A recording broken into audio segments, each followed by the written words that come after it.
Assalamualaikum warahmatullahi wabarakatuh. Perkenalkan, nama saya Habibur Rahman dengan NIM 2231014. Baik, di pertemuan kali ini kita akan mereview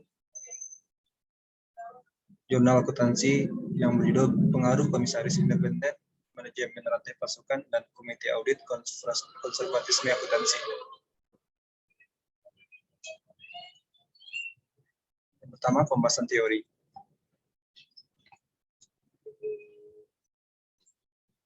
Laporan keuangan suatu perusahaan mencerminkan kinerja perusahaan selama suatu periode. Menurut Pesaka nomor 1, laporan keuangan adalah penyajian terstruktur dari posisi keuangan dan kinerja keuangan suatu entitas. Laporan keuangan dibuat berdasarkan standar akuntansi keuangan yang menghasilkan informasi yang bermanfaat bagi pengguna laporan keuangan dalam pengambilan keputusan. Konservatisme akuntansi yaitu prinsip kehati-hatian yang menunda pengungkapan pendapatan dan mempercepat pengungkapan biaya, sehingga akan menghasilkan jumlah pendapatan dan aset yang cenderung rendah dan jumlah biaya yang cenderung tinggi. Dengan adanya konservatisme akuntansi, diharapkan dapat mengurangi kemampuan manajemen dalam manipulasi data keuangan dan mengurangi biaya keagetan. Kedua, yaitu kasus yang dibahas. Penelitian ini bertujuan untuk menguji pengaruh komisaris independen, supply chain management, dan komite audit terhadap konservatisme akuntansi. Konservatisme akuntansi diukur dengan pengukuran akrual.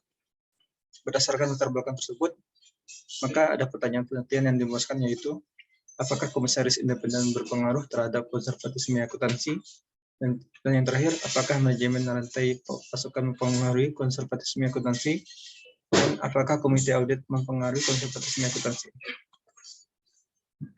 Ketiga, objek penelitian. Kalkulasi yang digunakan dalam penelitian ini yaitu perusahaan manufaktur yang terdaftar di Bursa Efek Indonesia tahun 2012 sampai 2015. Metode pengambilan sampel menggunakan precise sampling yang dipilih berdasarkan kriteria tertentu. Kriteria sampel dalam penelitian ini yaitu sebagai berikut. Yang pertama, perusahaan manufaktur yang terdaftar di Bursa Efek Indonesia tahun 2012 hingga 2015. Yang kedua, perusahaan menyajikan laporan tahunan selama periode pengamatan. Yang ketiga, ada kelengkapan data yang dibutuhkan selama periode observasi. Berdasarkan metode precise sampling, diperoleh total sampel 508 perusahaan.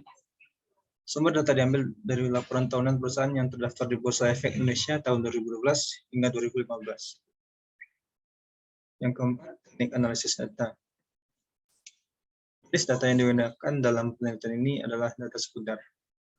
Data sekunder yaitu data yang diperoleh melalui sumber yang tersedia tanpa dikumpulkan oleh penulis.